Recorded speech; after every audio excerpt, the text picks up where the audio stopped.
네, 안녕하십니까. 아, 보수 우파 유튜버들은 왜 서로 싸우는가? 보수 우파 유튜버들은 왜 서로 싸우는가에 대해서 한 말씀 올리고자 합니다.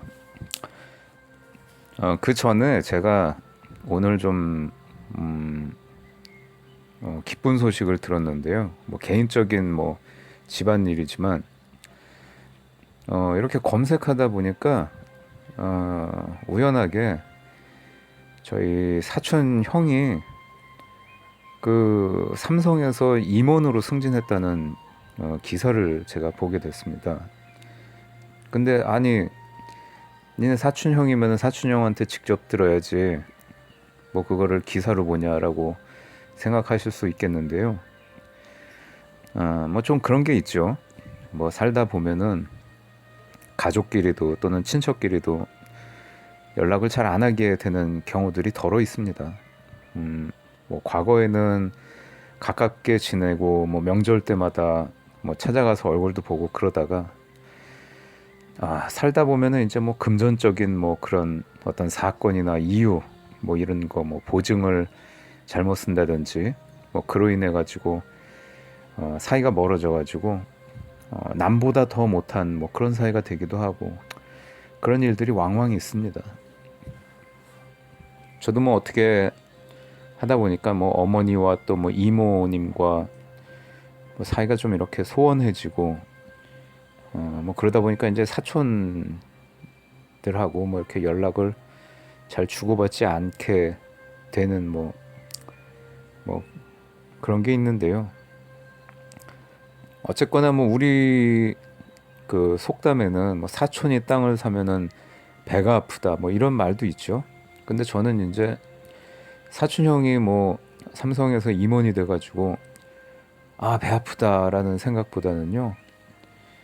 어, 잘 됐다. 정말 잘 풀렸구나.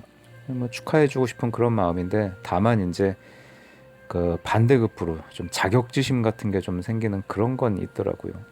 난 뭐 했을까 지금 이 나이까지 뭐 이런 생각도 하고 저렇게 사촌 형은 잘 나가는데 우리 이모가 또 얼마나 또 기뻐할까 뭐 이런 생각도 하면서 또 한편으로는 과거 같았으면은 저희 이모님이 저런 일이 있으면은 저희 어머니한테 전화를 해가지고 엄청나게 전화로 또 이제 자랑을 하셨었거든요.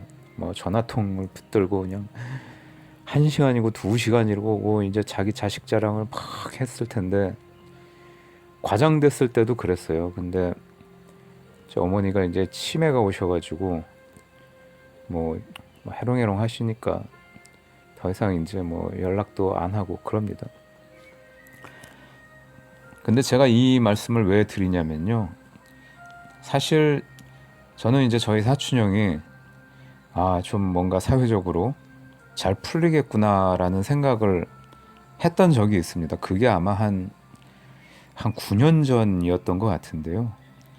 저희 이제 사촌 동생이 그 결혼식을 했어요. 결혼식을 하는데 그 축의금을 받는 거를 저한테 이제 시키더라고요. 저희 이모님이. 그래가지고 제가 이제 그 축의금 받는 석에 앉아가지고 그 돈을 받았어요. 그 좀 전에 말한 그 삼성에서 임원 승진했다는 그 사촌 형님과 같이 그 돈을 받았는데 이제 이모부가 그 충남 그 서산인가 그쪽 분이시거든요. 그러다 보니까 이제 촌 사람들이 시골 사람들이 많이 이제 올라온 거예요. 하객으로 버스를 막 전세 버스를 대절해 가지고 올라오는데 개 중에는 이제 그 방명록에다 이름을 쓰고 제가 이제 돈을 받고 그거를 이제 가방에 넣고 그 다음에 이제 그 식권을 드렸거든요. 근데 개 중에는 한 사람이 와가지고 한 사람의 축의금을 내고 두 사람 심지어 세 사람 세 장을 달라 이런 사람들도 있었어요. 약간 좀 보기가 조금 그렇긴 했죠. 그럼에도 불구하고 이제 저는 이렇게 드리는데 갑자기 어떤 아저씨가 와가지고 방명록에다 이름을 적고 축의금도 안 내고 식권을 2장을 달라 이러는 거예요. 근데 너무 황당했죠. 근데 이게 그때 제가 정확하게는 기억이 안 나는데 식대가 한 1인당 35,000원 정도 됐었거든요. 35,000원인데 와가지고 축의금을 1원 한 푼 안 내고 식권을 1장도 아니고 2장을 달라고 하니까 그러면 7만 원인 거잖아요. 그래서 얼떨결에 약간 벙찐 모습으로 제가 2장을 드렸어요. 만약에 이제 제 친동생의 결혼식이었다면 저는 좀 따졌을 것 같아요. 아니 축의금을 왜 안 내시냐 이렇게 얘기를 했을 것 같은데 일단 드리고 그 임원 승진했다는 그 사촌 형님한테 제가 그 얘기를 했어요. 아, 형 지금 저 아저씨가 축의금도 안 내고 저기 식권을 2장이나 갖고 와버렸다. 아, 뭐 저런 사람이 다 있냐 이렇게 얘기를 했더니 저는 이제 사촌 형한테 뭐야 진짜? 누구야 뭐 이렇게 반응이 나올 거라고 기대를 하고 그런 얘기를 해줬는데 사촌 형의 반응이 아주 대인배스러웠습니다. 저한테 껄껄껄껄 웃으면서 그래? 이러면서 야 오늘은 좋은 날이야 이러면서 이런 좋은 날에 이렇게 와주신 것만으로도 감사한 거야. 야, 그냥 넘어가 뭐 이런 식으로 얘기를 하는 거예요. 그래서 그때 아마 그 사촌 형이 삼성에서 이제 과장이었을 때였어요. 그래서 제가 그걸 보고 또 그 형님이 전공도 그렇고 뭐 특별히 뭐 이렇게 어떤 뭐 스킬이 있다거나 기술이 있다거나 이런 스타일은 아니거든요. 근데 이제 그걸 보면서 제가 야 사촌 형이 그래도 좀 뭐랄까 이 처세술이 다른 사람과 이렇게 적을 안 만들고 척을 지지 않고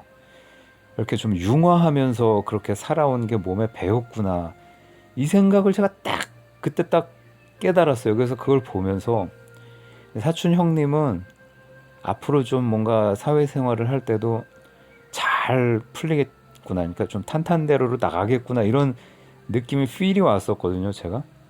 근데 이제 올해 초에 그 임원으로 승진했다는 그 기사를 딱 보고 또 페이스북에 제가 또 들어가 봤죠. 들어갔더니 거기가 이제 커리어가 바뀌어 있더라고요. 수정해 놨더라고요. 그걸 보고 제가 세상을 살면서 적을 만들지 않는다는 것만으로도 충분히 성공한 거구나 이런 생각을 했습니다. 그런데 제가 요즘 이렇게 유튜브의 보수 우파 채널들을 이렇게 쭉 한번 보는데요. 서로 욕을 해. 서로 못 잡아먹어서 안달이에요. 만약에 그 타겟을 뭐 서울의 소리나 아니면 뭐 다른 좌파 매체에 대해서 그렇게 막 날이선 상태로 막 비판을 하고 서로 잡아먹으려고 막 그렇게 욕하고 이러면은 제가 이해를 하겠는데 이거는 같은 우파 진영에 있는 사람들끼리 막 듣다 보니까 이건 좀 너무 심한데 싶더라고요. 거의 뭐 죽일 듯이 뭐 심지어 실제 뭐 어떤 사람은 다른 채널을 지칭하면서 반드시 죽이겠다 뭐 이런 표현을 쓰더라고요. 근데 그게 진짜 뭐 칼로 찔러 죽이겠다 이런 뜻은 아닌 것 같은데, 그러니까 그 채널을 뭐 어떻게 하겠다, 뭐 슈퍼챗이고 뭐고 이렇게 금전적으로 이득 보는 거를 더 이상 못하게 하겠다 뭐 이런 의미인 것 같아요. 근데 저는 그래요. 그거를 왜 저렇게 화가 나 있을까? 그걸 가만히 이렇게 듣다 보니까 대부분은 그냥 개인적인 감정이에요. 개인적인 감정. 어떤 특정 채널의 어떤 구성원과 자신과의 그냥 개인적인 사적인 감정. 이게 대부분이더라고요. 근데 이거를 공론화해가지고 다른 사람들로 하여금, 여기서 다른 사람들이라는 것은 그 방송을 시청하는 시청자나 또 자신을 따르는 지지자들이나 이런 사람들로 하여금 그 대상을 막 미워하게끔 선동까지 할 필요가 있을까? 왜냐하면 어떤 공적인 이유가 있어가지고 그 대상들이 정말 천인공노할 나쁜 짓을 했다면은 그럴 수도 있겠죠.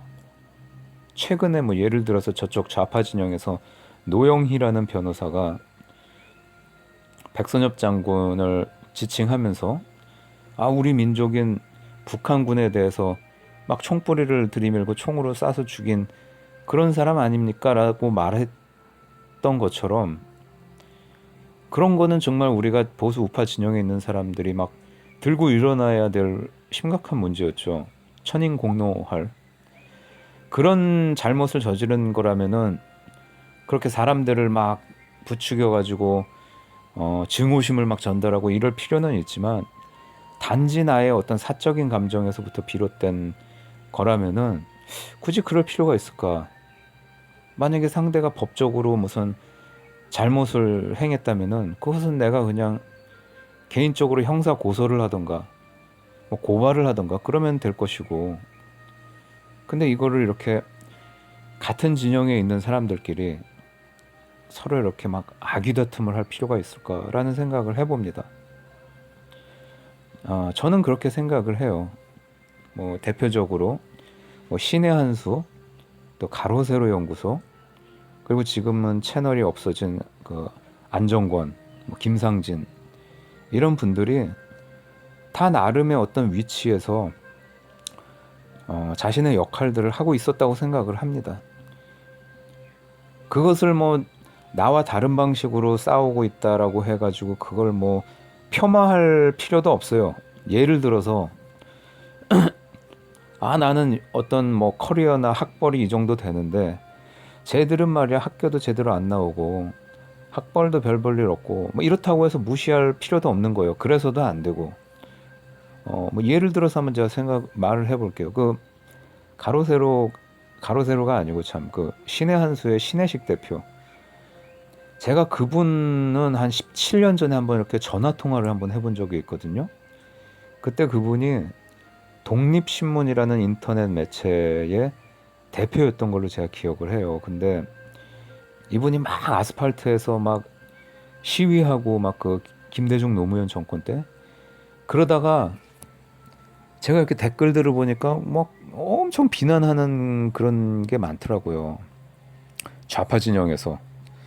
그래서 저거는 잘못하면 저 신혜식 대표가 무슨 테러를 당할 수도 있겠구나 생각을 해가지고 제가 그 독립신문 거기다가 번호를 보고 전화를 했어요. 보니까 그분이 직접 받더라고요. 그때 이제 뭐 독립신문이라는 그 매체가 이렇게 규모가 되게 작았나 봐요. 그래서 목소리 딱 들으면 바로 알잖아요. 신혜식 대표인지. 그래서 나 독립신문 저기 구독자인데 신혜식 대표님 무슨 저기 테러 날 것 같다. 그랬더니 이분이 신혜식 대표가 막 깔깔대고 웃으면서 뭐 괜찮습니다. 뭐 이렇게 뭐 테러 아마 하려면 하래죠. 이런 식으로 하면서 전화해줘서 고맙다. 이렇게 호기 있게 그렇게 아주 말씀을 딱 하시는데 저는 되게 좋게 봤어요. 그분을. 왜냐면은 그분이 뭐 이렇게 특별히 학벌이 좋은 것도 아니고 어디 전문대 나오셨잖아요. 근데 그분 말씀대로 어떤 일가를 이룬 거예요. 정말 뭐 미천한 학벌에 아무도 뭐 하지 않았던 뭐 그 당시에 인터넷 초창기에 보수 우파를 표방하는 그런 인터넷 매체를 만들고 그렇게 활동을 하면서 아스팔트에서 벌써 한 거의 20년 가까이 됐죠. 그렇게 이제 활동한 내공으로 지금의 신의 한수를 만든 거 아닙니까? 신의 한수가 별거 아니라고 생각하시는 분도 있겠지만 저는 뭐 신의 한수 이렇게 뭐 열렬한 구독자는 아닙니다. 근데 구독자가 120만이 넘어요. 120만이. 거의 독보적인 채널이죠. 120만이 넘고 박원순 실종됐을 때 실시간 생방을 하는데 밤 12시가 넘은 시간인데요. 동접자, 그러니까 실시간 시청자 수가 10만 명이 넘더라고요. 나 그거 보고 깜짝 놀랐어요. 제가 가로세로 연구소 방송 볼 때 많이 나올 때가 한 6만 정도 나왔던 것 같은데 심야 시간에 새벽 시간에 10만 명을 찍더라고요. 그러니까 이런 것만 봐도 저 사람이 뭐 학벌이 나보다 못한다 해가지고 막 비하하고 깔보고 이럴 건 아니에요.